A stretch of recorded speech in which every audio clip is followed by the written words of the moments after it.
Good morning, welcome to the Daily News podcast. Today is August 1st, 2026.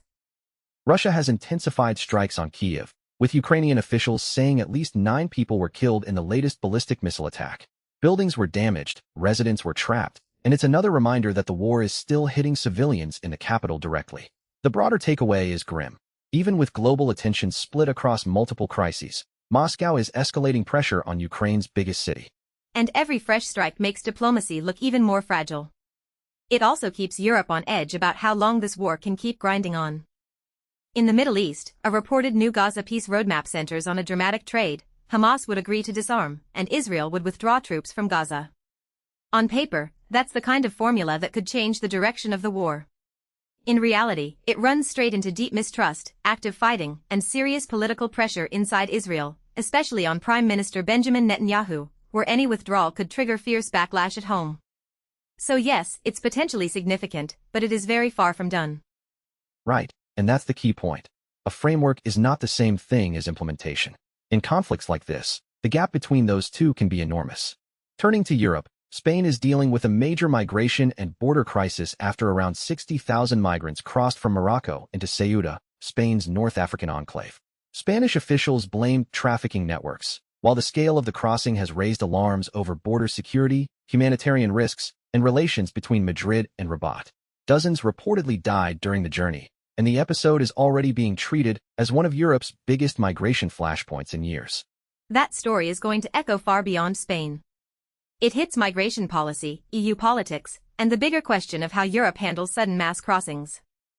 Moving to markets, Wall Street finished higher after Amazon delivered its strongest quarterly revenue growth in more than 4 years, helping calm nerves about whether all this AI spending is actually paying off.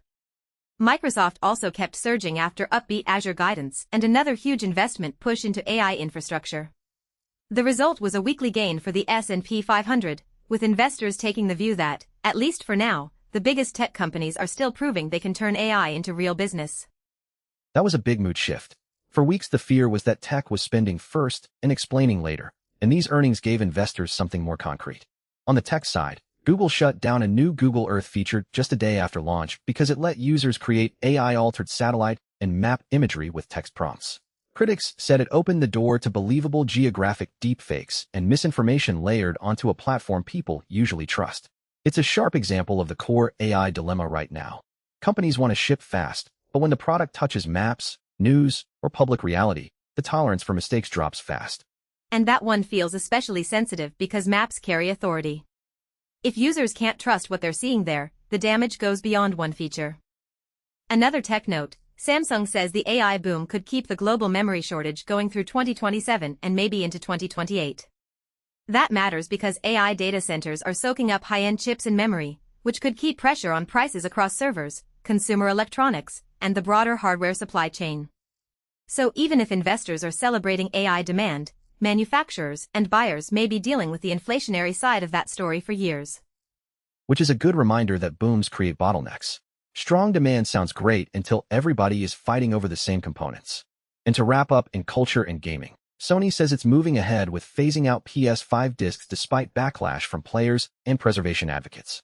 That pushes gaming further toward an all-digital future, which is convenient for distribution but raises bigger concerns about ownership, resale, and what happens when games disappear from online stores. Also in brief, Ubisoft is shutting down its NFT Game Champions tactics, another sign that mainstream gaming's blockchain phase has cooled fast. That digital-only shift is efficient for companies, but players hear one thing: less control. And that's why this fight over physical media is not going away. That's it for this morning's briefing. Thanks for listening. We'll be back tomorrow with more.